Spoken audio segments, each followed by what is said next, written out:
Бұл кездесудің қалай аяқталатыны, жеңіс кімге бұйыратындығын алғаш сәттен-ақ білу мүмкін болмады.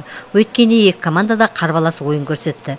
Егер алғашқы кездесуінде есеп 3-ші кезеңде ашылса, екінші күні 9-ші минутта ашылды. Бірінші болып алаң қонақтары есеп ашты. Илья Серегин Светыны көмегімен қарсыластар қақпасына шайбан салды. Араға 40 секунд салып, Кузьмичев Есіркеновтың көмегімен есепті теңестірді. Осындай қадаммен өскемендік ойыншылар ерекше ойын көрсеткен еді.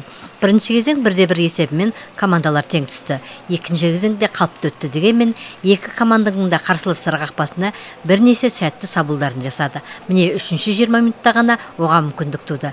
51-ші минутта Орлов Дульнев пен Гришенконың көмегімен екінші шайбан салды. Бұл кезең 2-1 есебімен Теміртау командасының пайдасына шешілді. Осылайша Өскеменде 6 ұпай, Павлодарда 3 ұпай жинаған Дмитрий Крамеренконың қарамағындағы ойыншылар турнир кестесінде екінші орынды иеленді.